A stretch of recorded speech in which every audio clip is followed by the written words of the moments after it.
Okay, what I have here is something I had never seen before until recently. I bought some rifles from a friend of mine, and he brought this out and said, "What is this?" And so I made a short video of it and posted it, and a few people chimed in and identified it, so I know what it is. And once I knew what it was, I went and did some research on it, and I found out a little bit more about it. But this is a pinfire gun, pistol.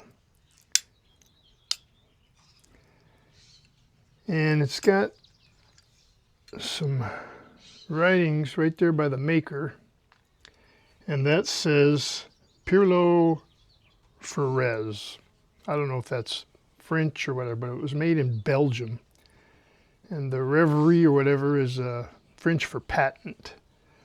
But the maker is Pirlot, first name, Freres, second name.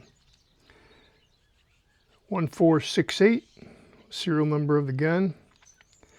This maker worked out of the proof house Liege, Liege, in Belgium for several years, making these firearms. You don't see many of these, and most of the ones I see are revolvers. You don't see many single shots.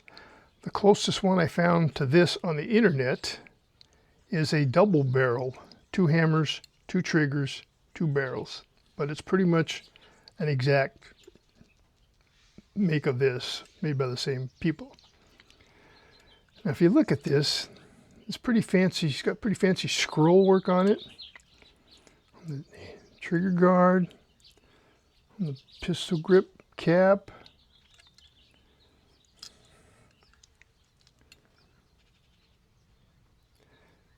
This proof mark right here is ELG.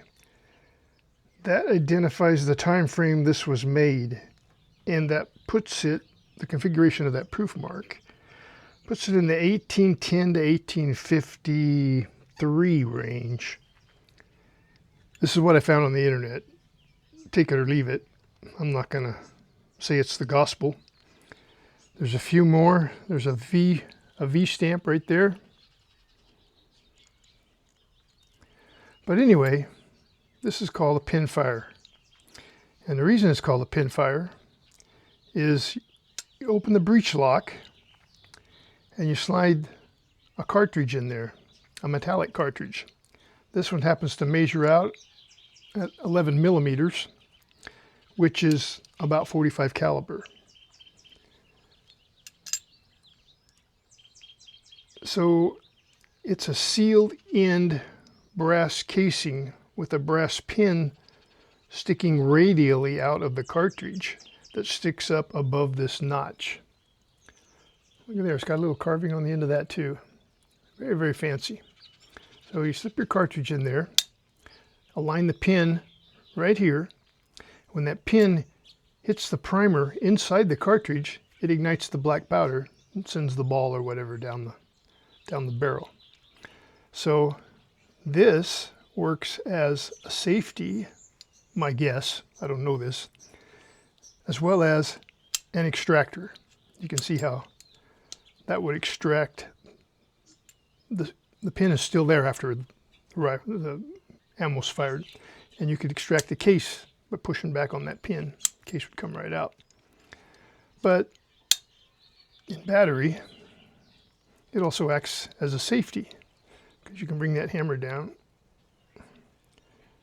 right on top of that, like so. Prevents a hammer from striking the pin. So I don't know if you carry that in that condition or what. And then when you're ready to shoot, push forward. You have this little V-notch right here, which I believe helps you sight, because the hammer is shaped so it's beveled on both sides, so it comes to a point on top. So you can line that up with the groove on that sight down there, and boom, Check out that trigger, just a big old stick hanging out of there. But it's beautifully crafted. It's an octagonal barrel. It's got this little schnabel forend here. Certainly just a reinforcement to hold the barrel, but it's a very pretty feature. Somebody's tried to take a screw off, so they busted half of the head off.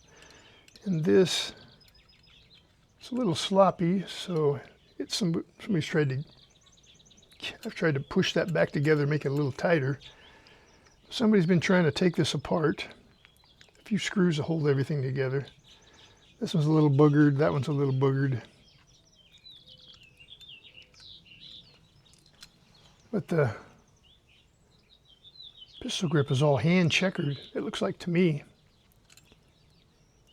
Very pretty piece of wood, very nice fit job on the wood.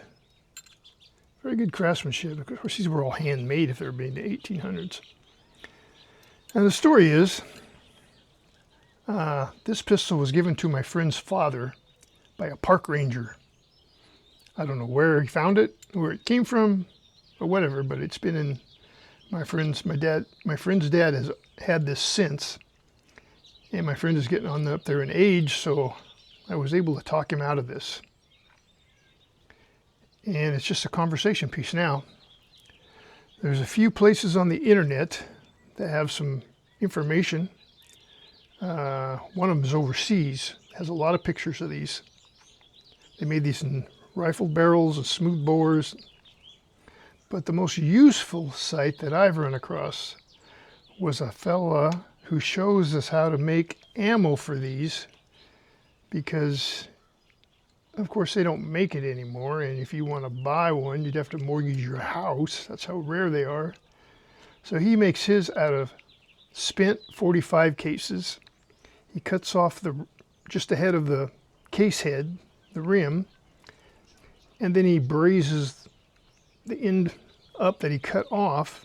He drills a hole near the base of the casing, puts a brass rod in there, takes a percussion cap from a ball and cap pistol, muzzle loaders, and puts the percussion cap inside the empty 45 case, sets the pin on top of it. Now he's got something to ignite that, and he pours black powder in his casing, seats his ball or his whatever he's going to shoot, and he can shoot he's got one.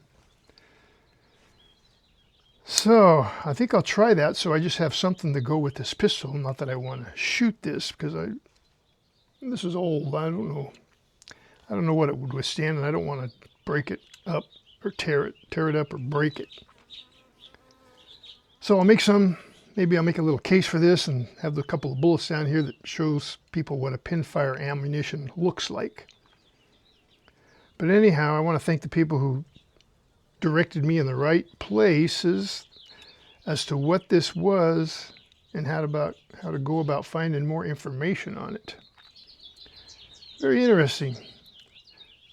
A very interesting firearm that would provide a lot of topics of conversation if you set it on your coffee table and let your friends come over and say, hey, what is that?